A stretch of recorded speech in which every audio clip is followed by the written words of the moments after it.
abençoada, espero que tudo esteja certo com vocês. Estamos gravando o meu, o seu, o nosso Mathcast, entendendo o mundo através da matemática. Esse projeto inovador propõe a produção de videocasts nos quais grupos de alunos entrevistarão profissionais de diversas áreas para investigar a aplicação prática da matemática em seus cotidianos e a relevância da disciplina em suas trajetórias de carreira. Através da gravação e publicação semanal dessas entrevistas aqui no canal da Sora Mila e nas plataformas digitais da MF Maria Guzmão Brito, localizada no município de São Leopoldo. O projeto vem com a ideia de desmistificar a matemática e evidenciar a sua interdisciplinariedade e inspirar os alunos, ao mesmo tempo que desenvolvem habilidades essenciais, como pesquisa, comunicação, produções audiovisuais, a ativa busca responder à questão como a matemática se apresenta no dia a dia na sociedade e podemos entender o mundo através da matemática, gerando um valioso acervo de conteúdo educativo para a comunidade escolar. Hoje, então, 8 de julho, as estudantes Joana, Sofia e Luísa, da turma 81, entrevistarão Bruna Souza. Oi, meu nome é Luísa, eu tenho 13 anos e eu sou da turma 81. Oi, meu nome é Sofia, eu tenho 13 anos e sou da turma 81. Oi, meu nome é Joana, eu tenho 13 anos e eu também sou da turma 81. Pode começar a se apresentar, fazer um breve resumo da tua vida profissional até aqui. Oi, posso sim. Meu nome é Bruna, eu tenho 13 anos, sou da turma 81. É que eu gostei, elas estavam bem iguaizinhas. Saudade dos meus 13 anos de estar na turma 81. Acho que eu nunca fui da turma 81. Bom, meu nome é Bruna Santos de Souza, mas aí é muito sobrenome ruim, eu botei só o Souza. E, bom, vou resumir para vocês, tá? Eu me formei em matemática, sou licenciada em matemática, e depois eu fiz um mestrado em matemática aplicada. Na sequência, eu engatei o doutorado em matemática aplicada também. Fiz tudo na URGS, na Universidade Federal. Fui colega da prof de vocês, da Mila. E o doutorado eu fiz um pouco aqui na URGS e um pouco na França. Então, eu estudei 1 ano lá na França. Depois eu voltei, daí eu fiz outro mestrado, que é o de ensino de matemática. De novo, voltei a ser colega da prof de vocês, que é esse mestrado que ela acaba amanhã. Então, eu encerrei o meu no ano passado. E nesse meio tempo também fui participando de formações, né, que são promovidas pela Secretaria de Educação ou por alguns eventos, né, que a gente frequenta, a gente acaba sempre fazendo algumas formações. Mas a minha formação, assim, de diploma mesmo, são esses, né? Agora, eu estou na rede municipal de Porto Alegre. Então, eu dou aula numa escola municipal, que nem a de vocês, só que a de vocês é em São Leopoldo, a minha é em Porto Alegre. Mas é a mesma estrutura, né? É uma escola que ela é organizada e legislada pelo município aqui de Porto Alegre. Eu tenho 8º e 9º e as turmas de correção de fluxo. Até chegar aqui, eu já zanzei bastante, assim, já dei aula em tudo que foi canto, comecei a dar aula numa escola de educação de jovens e adultos, uma escola de EJA, não sei se vocês já ouviram falar, mas eu comecei lá, eu tinha 19 anos quando eu entrei para dar aula, eu era a mais nova da turma, os meus alunos todos eram maiores, né, de idade, todos eles bem maiores, assim, do que eu. Então, foi um desafio. E aí, depois de aula no colégio de aplicação, né, a Mila também, a gente acaba tendo essa mesma base de formação. A gente passou por quase todos os mesmos projetos, né, Escola Rio Branco, Colégio Rio Branco, enfim. E até chegar em colégios particulares, na URGS também dei aula um tempo lá. E aí, agora eu dei aula no Estado, no Instituto Federal. E aí, agora eu estou aqui no município de Porto Alegre. Como a senhora chegou na tua profissão atual? Olha, eu caí bem de paraquedas. Não foi uma coisa que eu sonhei desde pequena. Nunca passou pela minha cabeça ser professora. Na minha família não tem professores. A minha família não é uma família de pessoas formadas.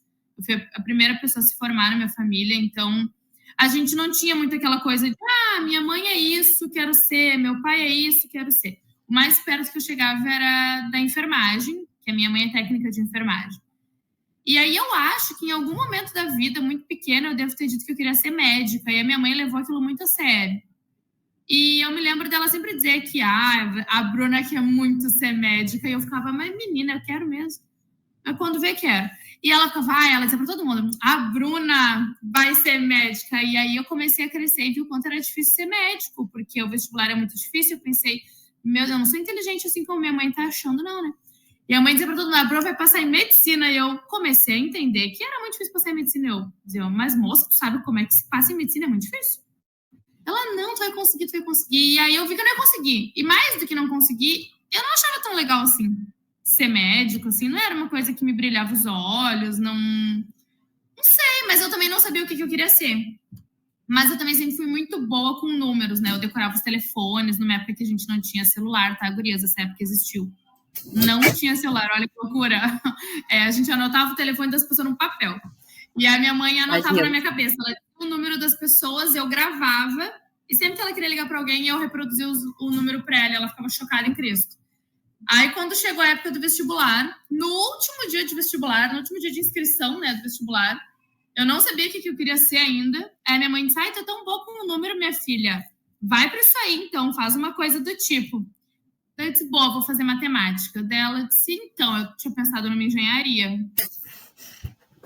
E eu, não, mãe, matemática. Aí eu acho que ela ficou um pouco decepcionada, mas tudo bem. E fui, então foi bem de gaiato, sabe? Eu peguei, assim, a disciplina que eu ia bem na escola, que eu gostava, e eu pensei, bom, vou estudar mais sobre uma coisa que eu gosto e vamos ver no que vai dar. Então, meio que foi indo, assim, não era uma coisa que, desde pequenininha eu dava aulas e eu gostava, não. Mas hoje em dia eu sou muito realizada. Então, não foi uma coisa que eu escolhi desde muito pequenininha, mas foi uma opção, assim, que eu tive. Porque a gente tem que escolher o que a gente quer ser quando a gente é muito novo ainda, né? 16, 17 anos, já saber o que tu quer ser o resto da tua vida. Hoje eu vejo o quanto é cruel a gente ter que escolher isso assim tão novo, a gente nem experimentou tanta coisa. Mas, enfim, é uma época em que a gente é cobrado, né, disso. E na nossa geração a gente não tinha muita opção de vou ficar sem fazer nada e vou experimentar. A gente era obrigado a escolher alguma coisa. Então, ainda bem que na época, assim, eu tive alguém que me conhecia muito, ninguém conhece tanto a gente quanto a nossa mãe, né? Que me deu uma luz, olha, tu é boa nisso, vamos tentar? E aí eu descobri que eu realmente queria muito ser professora, só nunca tinha me dado conta disso.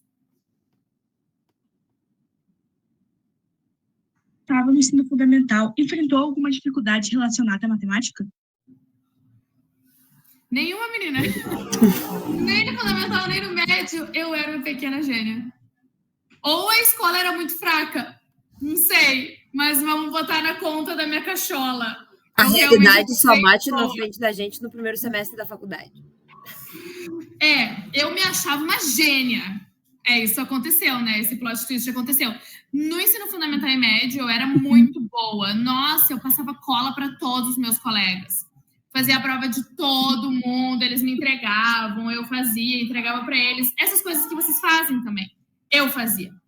Fazia a prova de geral, e aí, respondia, entregava ali, o pessoal todo dava jeito. A professora fazia prova diferente, eu roubava a prova dela, fazia antes, entregava para os colegas. Era boa nisso. Então, eu ia muito bem, não tinha problema nenhum. Matemática, eu ia bem em português também, eu era muito boa em matemática. Não tinha problema. Mas aí, quando eu entrei na faculdade, foi o caos daí, porque eu achei que eu era muito boa. Aí eu entrei e a professora disse, vocês têm que estudar muito. E eu pensei, ela não me conhece. Eu fui muito mal. Eu rodei 2 cadeiras, assim, que eu não tinha nem a chance de tentar passar. Foi ali que eu vi essa diferença de ensino. Que o ensino que eu tive acesso era um ensino muito fraco. Muito fraco. E ele me levou onde eu queria chegar, que era na universidade pública, mas ele sozinho não ia me manter lá, sabe? Só com o que eu aprendi na escola eu não ia conseguir me manter no ensino que eu tava da URGS, assim, era uma diferença muito, muito, muito grande, assim. Então, eu era muito boa na escola? Não sei, acho que a escola é que não tinha um ensino tão puxado. Como você utiliza a matemática na sua vida profissional? Quais seus métodos? Olha, é uma luta, né? Uso todo dia matemática. Todo dia eu tenho que ouvir um ser humano olhando na minha cara e dizendo: eu não vou usar isso aí pra nada. Ai, que chato, esse Pitágoras não tinha mais nada pra fazer da vida dele. Não, ele não tinha realmente. Se ele tivesse, ele não ia estar fazendo conta, mas a gente agradece, porque ele desenvolveu muitas coisas para nós, né, na ciência da matemática. Mas eu uso todo dia. É o caos da minha vida. Daí todo dia eu tenho que disputar. A professora de educação física chega, todo mundo comemora. Quando ela falta, todo mundo chora. Quando eu falto, eu vejo os status das crianças no Instagram botando uhul, a prof não veio. Uhul, período vago. E é o meu período que eles estão comemorando. Entendeu? Então é bem triste, mas eu infelizmente uso todo dia. Eu gostaria de, às vezes, chegar aqui, pegar uma bola de futebol e ser a professora de educação física. Então eu uso todo dia. Como a senhora utiliza a matemática no teu dia a dia, fora da tua área profissional? Ah, boa. Quem não usa, né? Todo mundo usa. Na verdade, assim, esse é o ponto que eu pego, que eu martelo sempre, né? Quando a gente parar de enxergar a matemática como uma coisa que só é vista quando a gente abre o caderno de matemática, eu acho que a gente vai dar mais chance de entender melhor o que é matemática. E a gente vai entender e vai ir melhor. Porque, na verdade, tem em todos os lugares, assim, tá em todos os cantos, tá? Eu faço dança também, né? Além de ser professora, eu faço dança, eu gosto de treinar, eu faço crossfit e o tempo inteiro eu tô usando contagem, que é matemática. Então, a dança tem os compassos, a dança geralmente em cima de 8 compassos, eu tô contando o tempo inteiro e, às vezes, a formação da dança, assim, o desenho coreográfico é um desenho que me remete à geometria. E esses dias eu fui super elogiada na aula de dança, que a professora disse: a Bruna sempre sabe onde ela tem que estar posicionada. Claro, porque isso é uma visão de geometria espacial, né? Então, a gente saber onde tem que estar posicionado, dependendo daquele desenho geométrico, isso é muito claro para mim. E aí, a professora depois me chamou e disse: sim, aqui a Bruna é das exatas. Quem é das exatas, em geral, tem mais noção de espaço. E aí, eu vejo que a matemática tem em todos os lugares, tá na nossa rede social, porque vai dizer que vocês não ficam olhando quantos likes vocês têm, quantas curtidas e compartilhamentos aquela foto teve. E quanto maior o número, maior o engajamento, e uma coisa meio que puxa a outra. Então, os números, eles estão em toda parte, né? O número ali, o desenho dele, não, mas o significado dele, o significado que a gente atribui a isso, né? Tem muito significado e é visto em todos os lugares. Assim, no jornal, a gente vê, em época de eleição, os gráficos aparecendo a todo tempo, né? As intenções de voto, aquele gráfico de linhas, gráfico de colunas, aquilo aparece o tempo inteiro e aquilo está moldando a nossa opinião sobre o mundo. Então, se a gente olha para aquilo e a gente não sabe olhar com um certo ar de crítica, a gente vai deixar ser moldado. E o que falarem para a gente vai acreditar. Eu sempre falo isso para os meus alunos. A matemática tem que ser para vocês uma ferramenta para que vocês saibam como se posicionar também, como articular, como argumentar. Então, quando vocês têm, né, dados matemáticos, o argumento de vocês ele fica muito mais sólido. Esses dias eu pedi um negócio para o ChatGPT, que eu estava testando, porque eu nunca tinha usado, comecei a usar semana retrasada. Pedi um negócio para ele, e aí ele veio com toda uma explicação e eu botei, cadê as referências? Daí ele botou, referências, como é que ele falou? Estava escrito? Não, ele não falou comigo. Ele botou assim, referências hipotéticas de não sei o quê. Ele falou de um jeito bonito, eu inventei. Só que era de um jeito muito bonito. Referências hipotéticas geradas para comprovar essa... E eu pensei, gente, se tu não é uma pessoa que tem um olhar crítico, aquilo para ti vira uma verdade absoluta. E a matemática tá nisso, em fazer com que as coisas não virem verdades absolutas. Né? Que alguém diga para vocês, todo mundo aqui na escola é do signo de Sagitário. E vocês tenham como comprovar que não. Porque vocês vão fazer uma pesquisa e vocês vão descobrir que pessoas não são Sagitário, que daqui a pouco não é nem a maioria. Isso é uma pesquisa, são dados, é uma coisa muito besta, mas vira uma verdade absoluta. E, claro, esse é um exemplo muito idiota, né, de signo, mas se a gente falar de modo geral, as coisas viram verdades absolutas sem matemática o tempo todo. A gente usa o tempo inteiro. Né? A matemática construindo todo um comportamento social. Sim. Escolheu a sua profissão por ela utilizar matemática? Não, menina. Não foi, não. Fui indo. Fui. Peguei a matéria que eu ia melhor na escola, peguei meu barco e fui. Aí fui indo. Mas aí, depois sim, né? Depois que eu já estava lá no curso, eu não me via fazendo algo que não desse essa importância para matemática, né? Porque no início era realmente uma grande brincadeira, assim. Eu brinco aqui, eu falei antes, a gente é obrigado a escolher a profissão, mas eu sempre tive super liberdade com os meus pais de mudar de profissão quando eu quisesse. Então, eu nunca fui obrigada a ficar ali, né? Mas quando eu entrei, que eu enxerguei, é isso que eu queria que as pessoas enxergassem, sabe? Que a matemática sai da sala de aula. E ela tá fora, assim, e que quem consegue entender, dominar, compreender, consegue muitas outras coisas com mais facilidade, sabe? Parece que o cérebro da gente abre, assim, uma caixinha e a gente consegue botar cada vez mais coisa dentro, é muito louco. E quando eu entendi essa potência que a matemática tinha, daí ali eu entendi que eu nunca mais queria me desligar disso. Eu nunca mais queria desvincular o que eu faço com a matemática. Então, foi por isso que eu segui a pesquisa na matemática aplicada e, enfim, porque a gente tem outras opções, né? A gente pode tentar outras coisas na vida. Mas eu entendi que eu queria estar na matemática. Então, eu não escolhi por ser matemática, mas eu permaneci porque era matemática. Como que a matemática mudou a sua vida? Olha, menina, me deu uma paciência, né? Me deu uma baita de uma paciência aqui pra aturar essas crianças reclamando da minha aula o tempo inteiro. Eu entro todo dia numa sala de aula com 30 piá me olhando torto que eles me odeiam. Não, eles não me odeiam, mas eles odeiam minha matéria. Daí é um saco, entendeu? Porque o primeiro dia de aula é sempre a mesma coisa. Eu entro, e daí eu digo, oi, tudo bom? Daí eles ficam, quem é tu? Eu digo, Bruna. Eles dizem, você dá aula de quê? Eu digo, matemática. E eles, na mesma hora, eu fico, gente, cadê a alegria de vocês? E parece que eles são consumidos, assim, ó, por uma tristeza absoluta, que eles vão ter aula de matemática. Gente, não tem opção, vocês vão ter alguma aula de matemática. Senão vão comigo esse com o outro. Então, assim, me deu bastante paciência. Mas, com certeza absoluta, a matemática me levou no lugar que eu nunca achei que eu ia chegar. No lugar físico que eu nunca achei que eu ia chegar, que foi ter estudado na França. Eu venho de uma família bem simples, né? A gente sempre teve tudo, mas tudo simples. Nunca faltou nada, mas era sempre tudo muito simples. Então, trabalhava para ter. A gente... Trabalhava para ter. Exato. Tem que trabalhar nesse mês para ter o mês que vem, né? Só é rico quem pode parar de trabalhar e vai se bancar para os próximos meses. Então, a gente tinha que trabalhar muito num mês para ter no outro. E na minha família, ninguém tinha andado de avião.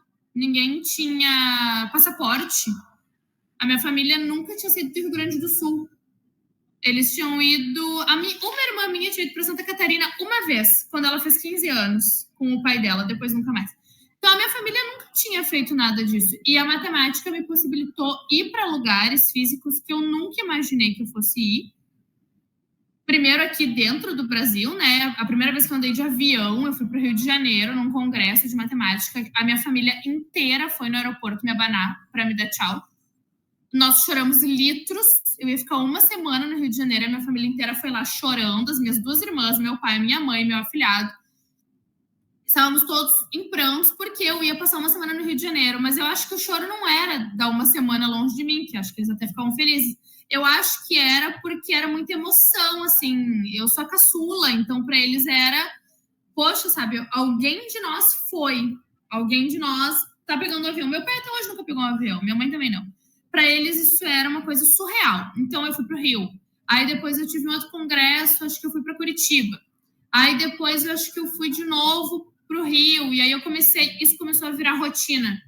Eu comecei a ir para São Paulo, Rio de Janeiro. Aí eu fui para o Espírito Santo. E aquilo, Minas Gerais. E aquilo na minha família foi virando já a Bruna realmente, a Bruna é a pessoa que vai. E eu não teria conseguido fazer nada disso, eu acho, sem matemática. Eu não sei se outro caminho da minha vida me levaria a esses lugares. Até que eu cheguei no doutorado. E quando eu cheguei no doutorado, teve a possibilidade de eu ir para a França. Aí esse, sim, foi com certeza o meu maior sonho realizado. E não só meu, mas da minha família inteira. Eu sinto que eu levei todos eles junto, assim, sabe? Porque para eles foi uma coisa grandiosa. A minha família não sabia como fazia passaporte, como que ia. A gente não sabia qual era nem o terminal do aeroporto que a gente tinha que ir para eu pegar o avião certo. A gente não sabia que tinha conexão. A minha família, ninguém na minha família fala inglês, nem espanhol, tão pouco francês. Então, para eles, aquilo era uma coisa surreal e para mim também. E foi a matemática que me levou a isso. Foi a matemática que mudou minha vida nesse sentido, né? Porque tu ter a possibilidade de ficar 1 ano num outro país com tudo pago, porque eu fui bancada pelo governo. Era o projeto, né, de bolsa, de... Como é que era mesmo o nome, Mila? Sem Fronteiras. Ciência Sem Fronteiras, isso aí. Então, eu fui bancada pelo governo. Isso é grandioso demais, se tu for pra pensar, sabe? A pessoa que, poxa, vem de onde eu vim, a gente tinha tudo ali contadinho, e aí daqui a pouco tu tá morando na França com tudo pago e podendo estudar e trabalhar lá. É uma coisa, assim, pra mim era surreal, pra minha família também. Então, eu acho que essa foi a maior coisa, assim, que a matemática me trouxe. Foi essa possibilidade de ascensão social, sabe? De ir longe, de ir onde ninguém na minha família tinha ido até então. E aí eu vejo os frutos disso hoje, porque os meus afiliados, que daí são os que vieram depois de mim, eles têm a ideia de que dá para fazer isso.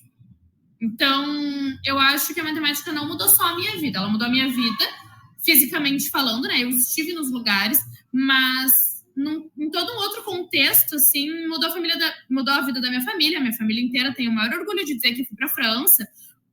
O meu pai me ligava todo santo dia, ele queria ver todos os lugares, e eu não estive só na França. Como eu estava lá, era muito barato, eu viajei para vários lugares da Europa. Imagina, eu vi a Torre Eiffel, eu vi o Coliseu, eu vi uns lugares assim que eu só tinha visto no livro, daí eu ficava assim, meu Deus, não acredito que eu tô aqui. Daí eu ligava pro meu pai e dizia, ai, olha o que eu tô vendo. E ele, que legal. E a gente ficava, tipo, muito emocionado, sabe? A primeira vez que eu fui na Torre Eiffel, eu liguei pra minhas irmãs, eu fiz chamada de vídeo com a minha família inteira. Ai, bem pobre, né? E aí ficou todo mundo lá, ai, que emoção. E a minha irmã tirando print com a Torre Eiffel no fundo, como se ela estivesse lá, entendeu? Foi nesse nível. E isso é uma mudança na nossa vida, num todo, assim. Hoje em dia, o meu afilhado mais velho, que é muito bom em matemática, o Gustavo, ele realmente, assim, ele tem um quê que é muito genial mesmo na matemática. Ele já tem essa ideia de que ele quer estudar fora, e isso para ele não é um sonho, isso para ele é uma coisa a se conquistar, é um objetivo. O meu enteado já fala com frequência, a Bruna já foi para a França, né? E, Bruna, quando é que tu vai de novo? Como se a França fosse ali na esquina.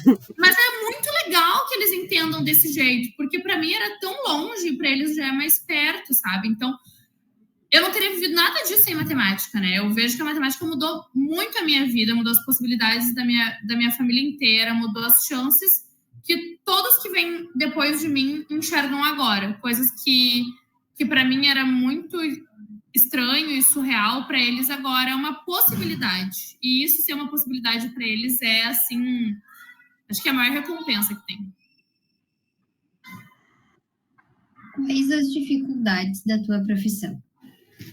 Vocês, né? Não, vocês. Aqui temos uma pequena parcela representada por 3 garotas de 13 anos da turma 81 que representa a maior dificuldade da minha profissão. Vocês? Não são vocês. Mais ou menos vocês. Hoje, tecnologia. Hoje é a tecnologia. Não a tecnologia em si, mas o mau uso da tecnologia. Com certeza absoluta. Se fosse elencar uma coisa que eu queria que mudasse, que eu queria poder criar uma lei e fazer, seria né, no sentido de aprender, né, ensinar a usar bem a tecnologia. Porque eu acho que ela desencadeia uma sequência de comportamentos que prejudicam muito o meu trabalho, que é ensinar. Porque quem tem que aprender não tá conectado nisso, né? E, bom, se eu ficar ensinando pro nada, é a mesma coisa que eu ficar falando aqui com a minha garrafa. Eu preciso que quem vai receber e quem vai construir comigo seja uma pessoa ativa, né? A gente precisa construir juntos. E eu não tô mais conseguindo ter esse retorno tão grande, entende? Tá cada vez mais difícil de criar essa ponte com quem tá na sala de aula, que são vocês. Tá cada vez mais difícil chegar lá e fazer com que vocês olhem para mim com um mínimo de interesse que seja suficiente para que vocês prestem atenção em mim em 10 minutos. E, assim, eu falo rápido, eu falo alto, eu ando pela sala de aula, eu não sou paradona, mangolona e tal. Não, entendeu? Eu sou agitada, eu sou rápida. Então, o Pia que não presta atenção em mim, ele quer que eu faça o quê mais? O que mais que eu tenho que fazer? Às vezes eu fico pensando. Eu tenho que entrar em sala de aula piscando, com um filtro de gatinho no rosto, não sei. Porque parece que nada é tão interessante quanto o celular. E realmente o celular é muito interessante, né? Então, só que o mau uso dele tá dificultando muito, sabe? A aprendizagem de vocês de modo geral. Eu sinto, por exemplo, que os meus alunos nunca foram tão dispersos como são agora. A concentração deles nunca foi tão ruim como é agora. Eu nunca vi alunos com tanta dificuldade como eu vejo agora. Os meus alunos do 9º ano com dificuldade em multiplicar números com 2 dígitos. Imagina uma conta de vezes, é uma conta de potência, e aquilo me preocupa porque isso é a base. Se não sabe isso, fica muito difícil de construir o resto. E eu culpo bastante o mau uso da tecnologia, né? Alunos com sono. Nossa, o que eu tenho de aluno que chega na sala de aula e eles se escoram em qualquer canto e dormem. Aí tu vai perguntar qual a rotina dessa criança em casa, né? Desse adolescente. É chegar da escola, ficar no celular, almoçar, lanchar, celular, aí sai pra rua, aí volta celular, aí tomar banho, e antes de deitar fica no celular até pegar no sono. Vai pegar no sono 1, 2 da manhã, como é que vai estar realmente acordado às 8 horas na aula, né? Então, não é a tecnologia, que eu acho que a tecnologia ela pode ser usada para o bem e para o mal, assim como tudo na vida. A matemática também pode ser usada para o bem ou para o mal. Ou vocês acham que eu sou super a favor desses algoritmos que fazem a gente estar cada vez mais viciado no celular? Isso é matemática sendo usada para o mal. Então, a tecnologia também, para o bem ou para o mal. E a tecnologia, quando ela agora, eu acho que ela está sendo usada para o mal de um jeito que está saindo do controle. E aí tá complicado, assim, porque assim, não tem como eu ensinar se vocês não prestarem atenção em mim. Eu não sei outra forma de ensinar que não seja vocês prestando atenção em mim em alguns minutos. Depois a gente pode construir junto várias coisas, mas alguns minutos eu preciso de atenção, porque vocês têm que saber o dia da prova, vocês têm que saber quando tem aula, quando não tem, vocês têm que saber, sabe? Coisas muito básicas, assim. E que essa informação não tá mais ficando, assim, Então, eu culpo muito o mau uso da tecnologia. Daí vem uma série de camadas, assim, gurias. Eu poderia ficar falando sobre isso 1 milhão de horas. Mas eu não vou. Mas eu poderia. Porque, assim, vem toda uma questão de a família não ensinar a usar, né? Esse uso deliberado em casa. Daí também vai olhar para essas camadas familiares, né? Às vezes são famílias que não têm estrutura também. A única coisa que tem para oferecer é o celular. Tem muita coisa, assim, junto, né? Mas tá cada vez pior, sabe? Eu acho que esse vício no celular, e me incluo, porque eu sou super da rede social, o meu celular tá aqui, virado para cima, e ele apareceu já 3 mensagens enquanto eu tava aqui com vocês. E eu sei quais são as 3 mensagens, e vocês nem repararam. Porque é um hábito, eu tô sempre olhando. E eu já consegui ver as 3 mensagens. Mas não responde. Mas não responde. Não responde nenhuma ainda. Não vou. Não responde nenhuma, mas assim, eu sei que elas estão entrando, o meu WhatsApp tá conectado aqui no meu computador, o Instagram tá conectado no computador e no celular. Isso é um vício, e eu me incluo, eu também sou viciada nisso. Só que eu me viciei depois de já ter construído muita coisa aqui dentro do cérebro. E aí isso me deixa um pouquinho mais controlada, sabe? E vocês estão se viciando muito cedo. Muito antes de ter construído as pequenas conexões, assim. E aí fica cada vez mais difícil de acessar vocês.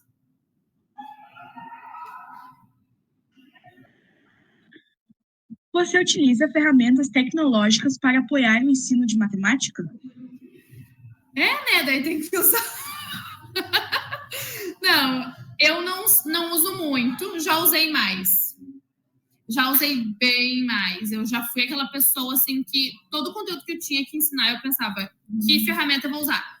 Que software eu vou usar? Que não eu vou usar? E aí eu ficava, às vezes, até forçava, assim, umas coisas que nem tinham muito a ver, mas que eu achava que tinha que ter, né? Eu já fui muito defensora da tecnologia na educação. Até que eu comecei a esbarrar em barreiras muito sutis, muito simples, mas determinantes. Por exemplo, se eu quero usar um software ou alguma coisa hoje numa aula, que eu conheço vários e gosto de vários. Eu sou bem fã do GeoGebra, por exemplo, que eu não sei se as gurias conhecem. Conheço. Eu adoro GeoGebra. GeoGebra é ótimo, belíssimo, assim, e casaria com GeoGebra. Mas, para poder usar o GeoGebra, eu tenho que fazer o quê? Eu tenho que pegar a minha turma, eu tenho que entrar em turma, eu tenho que ver quantas pessoas tem. Aí eu tenho que ir num coisa de computador para pegar o computador para os alunos. Aí eu tenho que pegar todos os computadores, aí eu tenho que levar para a sala. Aí eu tenho que distribuir, aí eles têm que fazer o login. Tudo isso já levou pelo menos 15 minutos da minha aula. E depois que eles usam, daí eu vou ter que entrar lá e depois eu tenho que devolver. Isso tudo dá certo se as coisas estão no lugar, só que às vezes eu vou pegar o computador e tá trancada a sala dos computadores. Ou a sala tá aberta, mas o carrinho onde eles ficam conectados tá fechado. Não tem ninguém para abrir. E aí eu fico procurando as pessoas enlouquecidas. E aí até que aparece um. Aí esse um vem. Aí eu consigo. Daí eu pego os computadores, eu levo. Daí um não sabe login, daí eu cato login. Daí o outro não sabe login, daí eu cato login. Aí um chega atrasado.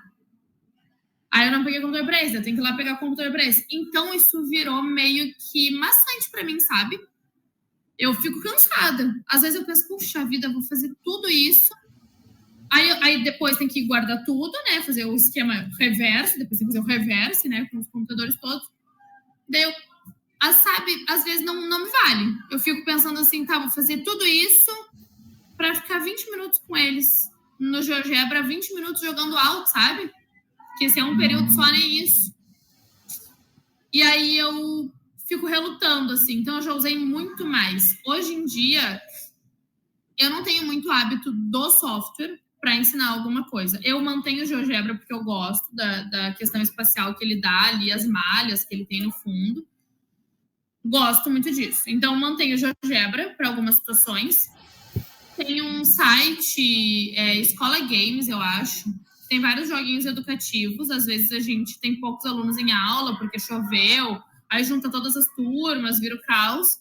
Daí esse é um recurso que a gente usa aqui na escola, né? Sugerir alguns jogos ali. Gosto muito do Stop Online também, às vezes faço com os alunos. Nessas situações, né? Que tem poucos alunos porque chuva, enfim. Mas sabe o que eu tenho feito mais do que pegar um software? Ensinar eles a usar recursos do celular e do computador. Então, por exemplo, esses tempos eu estava ensinando os meus alunos a escrever um e-mail, a mandar um e-mail. Era uma turma que eu tinha 3 períodos, eu falei, coitados. 3 períodos com essa voz de taquara rachada. Não. Então, eu fiquei 2 dando aula e no finalzinho desse segundo eu já me organizei para os computadores. E um período inteiro a gente ficou futricando ali nas coisas da Google ali mesmo, sabe? Gmail, porque aqui a gente tem a conta, né? Então, o Gmail, eles aprenderam a mexer no Gmail. Aprenderam não, eu tentei, né? Gmail, criar mensagem, escrever no Word, porque eu não sei, cara, vocês não conseguem mais digitar as coisas, não conseguem botar uma letra maiúscula. E daí eu fiquei muito feliz de ter feito aquilo, sabia? E meio que já fiz isso várias vezes, assim, porque talvez mais do que saber usar um software para aprender alguma coisa de matemática, saber usar uma ferramenta do tipo escrever um e-mail, saber onde clicar, digitar no Word, saber digitar um currículo, saber fazer uma coisa prática. De repente, isso também... Isso não é matemática, exato? Não é. Mas eu acho que faz parte da formação enquanto ser humano, assim, cidadão e tal, né? Letramento digital, né? Exato, eu tenho feito mais isso do que realmente um software para ensinar matemática. Você acha que atualmente a matemática é um grande recurso para jovens que querem ou desejam se formar em áreas como medicina?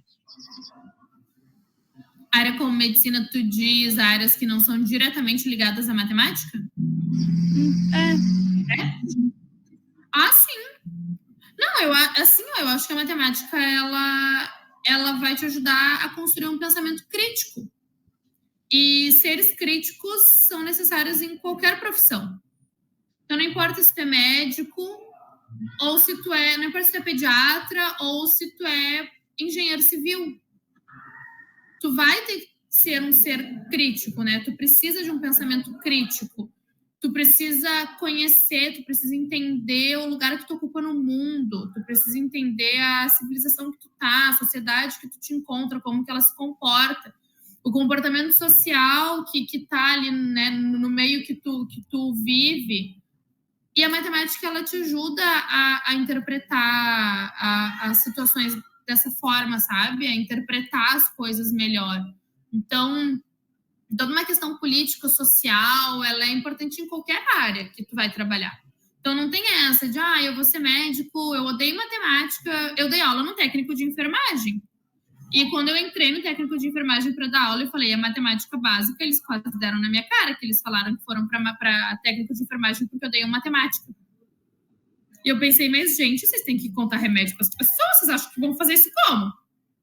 Aí eles ficaram, tem fórmulas, tem tudo, né? O remédio que a gente compra no mercado, na farmácia, ele é vendido em gotas ou em mls? Em mls. Mas muitas vezes a gente tem que tomar em gotas. Como é que faz essa coisa, essa transformação? Isso é uma fórmula que eles aprendem no técnico de enfermagem. Então, está em todos os lugares, a coisa prática da matemática está em todos os lugares, mas para além disso, essa coisa crítica que está incutida na matemática, ela é importante para qualquer ser humano, porque ninguém quer um médico alienado que não sabe o que está acontecendo no mundo. Ninguém quer um engenheiro civil alienado que não sabe o que está acontecendo no mundo, que não sabe que aquela construção que ele está participando naquele lugar em que está sendo feita, daqui a pouco vai prejudicar alguma parte da população. Ninguém quer que o médico não tenha senso de que onde ele está atendendo, a forma como ele está atendendo, tem que se adequar ao ambiente que ele está atendendo. E tudo isso vem de uma criticidade que a matemática te ajuda a construir. Então, eu acho que é importante para qualquer área. Sem contar que cai no vestibular. De todas as áreas. De todos. E aí, assim, Anjo, vai ter que ir bem, tá? Bhaskara serve para quê? Entrar na tua faculdade. Tu escolheria alguma outra profissão que usa matemática? Escolheria. Mas tô com vergonha de falar. Escolheria muito ser blogueira. Escolheria ser famosa, que não pode comprar. O meu sonho, gurias, era ser Big Brother. Mas eu não consegui, eu já me inscrevi 2 vezes Big Brother, me inscrevi já, não fui selecionada. Fui até certo ponto, fiz entrevistas, mas não segui. Então eu trocaria fácil se alguém dissesse, quer entrar no Big Brother agora? Daí eu trocaria. Mas só se fosse uma coisa assim, uma coisa que eu ia ter que me formar de novo, não. Mas se fosse uma coisa mais fácil, do tipo ser blogueira, eu trocaria fácil. Por fim, como você se sentiu ao participar do nosso projeto? Adorei. Achei muito legal. Eu quero perguntar uma coisa. Quem é que fez as perguntas? Elas? Vocês 3 ou vocês são um grupo maior? Elas 3. Que legal. E vocês 3 vão entrevistar todo mundo ou... Não, cada trio entrevista uma pessoa. E aí os outros trios têm outras perguntas? Sim. Cada trio fez as perguntas para os seus entrevistados. Entendi. Muito legal, gurias, parabéns. Não, gostei muito mesmo de participar. Achei super legal a predisposição de vocês, de quererem escutar uma pessoa que vocês não conhecem, né? E muito bacana as perguntas também. Achei elas bem interessantes e bem direcionando, assim, né? E criando ali um storytelling dessa entrevista. Adorei, gostei, achei muito legal mesmo. Obrigada por terem me chamado. Obrigada por terem reagendado também, né? Que era para ter sido sábado. Mas eu sou artista, né? Eu tava fazendo uma apresentação sábado. Aí não podia. Mas eu gostei muito, achei bem interessante. Quero ver depois o que vocês vão e que vai prosseguir depois, se vocês puderem me deixar... Como é que é? Me deixar a par eu vou querer.